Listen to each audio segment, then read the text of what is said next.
Sony's numbers are in, and it's a record for them too.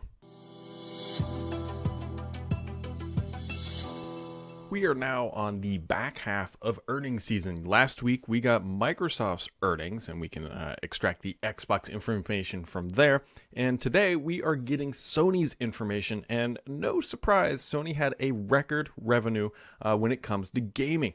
And so we have some new numbers, and we can draw some comparables between what Microsoft did and what Xbox did, or Microsoft did and what Sony did.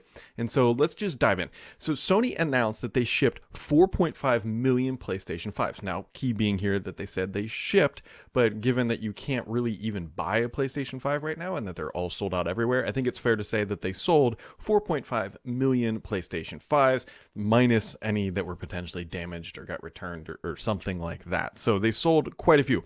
They also sold 1.4 million PlayStation 4s, which, not a big surprise, that's a big drop off a cliff compared to the previous year, but given that it's the end of a generation, the fact that they still sold 1.4 million last quarter is honestly notable because that's quite a few consoles for at the end of a generation. Now, overall, Sony said that they had actually a little bit more than $8 billion in gaming revenue for the quarter, which is a record for them.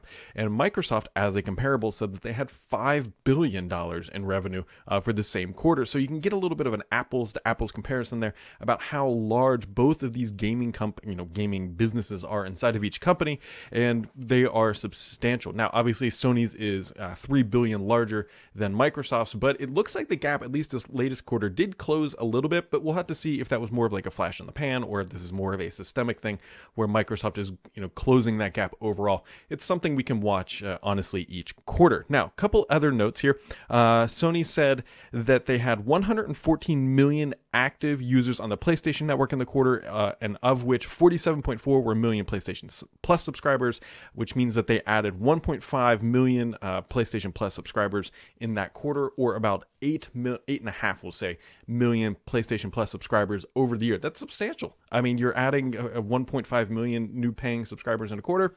That is absolutely notable and is directly attributed more than likely to the increased sales of their consoles. Now, speaking of consoles here, while they did launch the PlayStation 5, they did call out explicitly that they are selling them at a loss. That is not surprising that Sony is selling them at a loss. It's pretty much industry standard at this point that when a new generation launches, unless you're Nintendo, which they seem to at least typically break even when they launch a console. But anyways, Sony is definitely losing money on each console sold. No surprise there, which also probably means, and by probably means absolutely means, that Microsoft is also losing money on each console sold, which is just how the model works, and then they will expect to recoup that revenue either through PlayStation Plus or Xbox Game Pass or Xbox Live.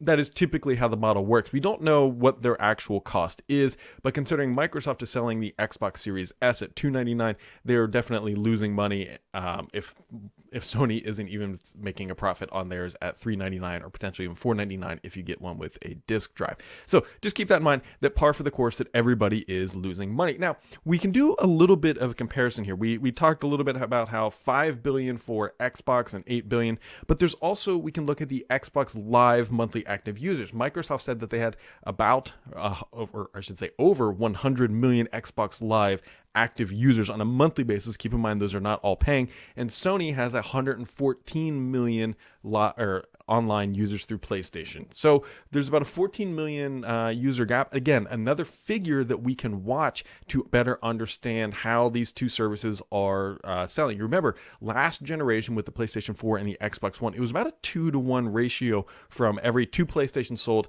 roughly there was 1 Xbox console sold. So keep that in mind, that anything less or anything better than a 2-to-1 ratio for Microsoft is overall just a win, that they're closing that gap. But these are figures, and this is the first quarter, and these are things that I'm going to be plotting as we go along.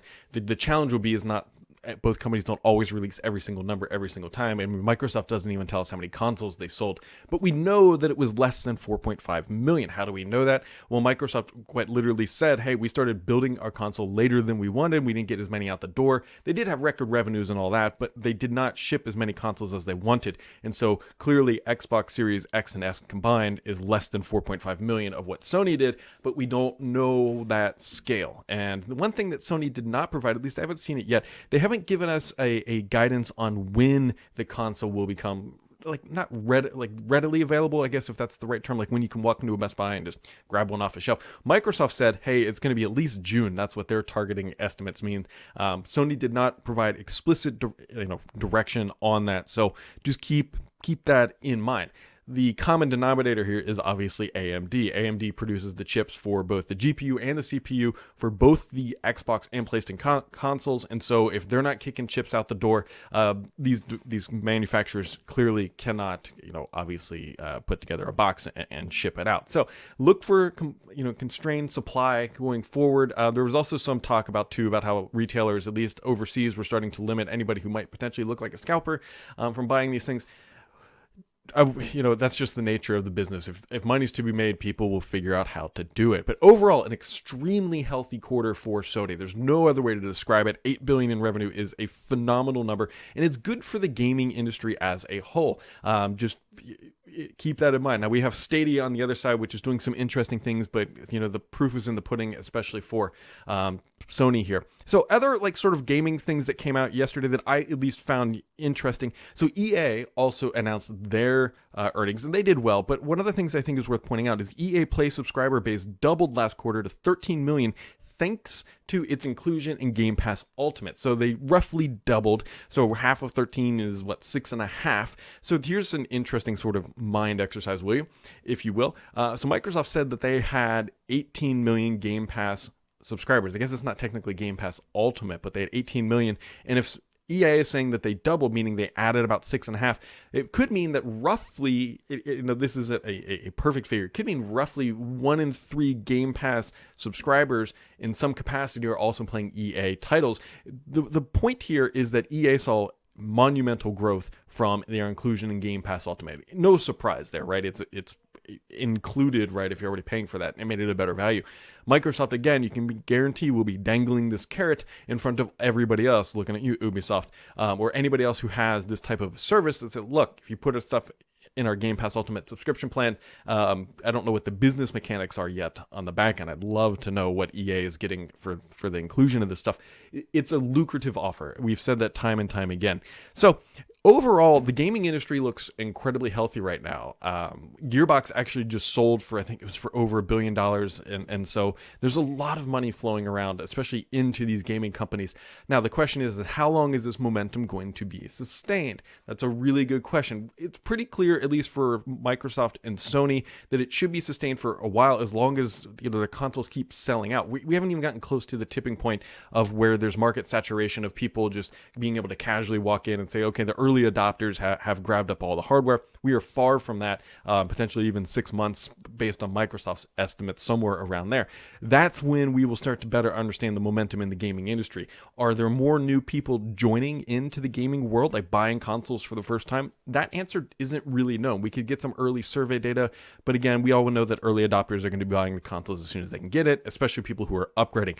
Net new is going to be the key here to see if the industry is growing other than the sustainable base. Actually, Phil Spencer in an interview a long time ago said, hey, the console gamers generation is actually just getting older. They're not getting new people on the backside or the front side, I guess, potentially, or whatever, the younger demographic. That is a key metric that Microsoft and Sony are both chasing, trying to get these people into their platforms, because then obviously you get them for the sustained long-term growth. So there you go, guys.